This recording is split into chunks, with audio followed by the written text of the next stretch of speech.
I'm Tim Tyler, and this is a video about my Nokia N810 internet tablet and the prospects that I see for the device. At first glance, the MIMO operating system has come into a crowded mobile space, facing competition from Google's Android, Apple's iPhone, Symbian and Palm.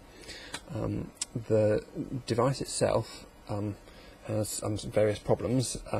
One of them is this: whenever you install a third-party application, you get up a message saying Nokia has neither created nor delivered this software and is therefore unable to guarantee that the software will not harm your device.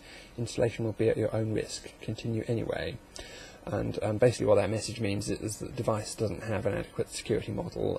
Instead, you're expected to trust the authors of applications not to install spyware on your device, to create viruses, to steal your passwords, monitor your keystrokes, and generally behave in a malicious manner. And that doesn't seem like a viable security model to me. So not terribly impressed with the security on the device. Another problem, from my perspective anyway, I've got a long history as a Java programmer, and the device doesn't have any J2ME functionality, doesn't come equipped with any kind of Java functionality at all. Basically, you can get JVMs from third parties based on class path with user interfaces based around IBM's SWT, but that doesn't quite seem to fit the bill in my book, so also scores poorly on the Java front.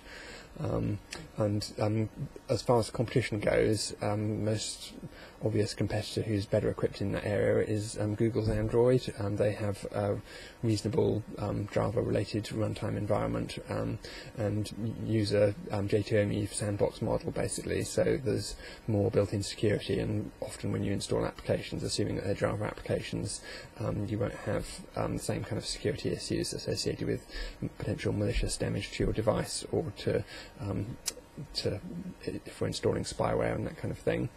And then lastly, the issue that I'd like to raise is that the device seems kind of completely open, and there's no attempts to do anything related to digital rights management, and digital rights management strikes me as an important area, and a device which doesn't offer programmers any security about their software being stolen, and doesn't or isn't likely to attract digital rights management containing music and videos and so on, seems like it's going to have a more limited market, because the programs that will be available for it will be reduced in number, and similarly with media that's available for it, lack of security means that the creators of such works will not be prepared to basically allow it to get onto the device in the first place.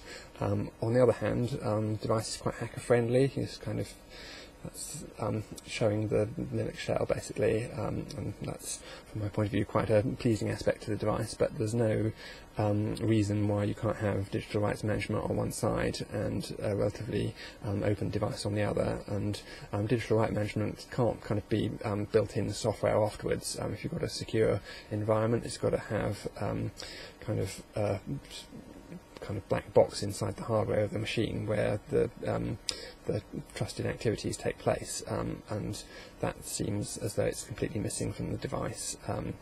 Not sure what Nokia's plans for the device are, but without that, it doesn't seem as likely as a number of other pieces of hardware to reach critical mass and take off. So quite a number of problems with the device.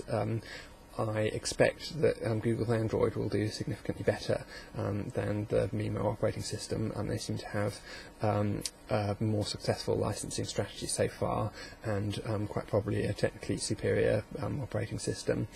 So prospects for the device and its software seem pretty miserable to me.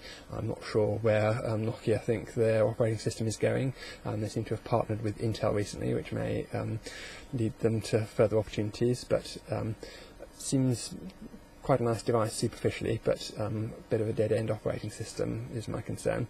So enjoy.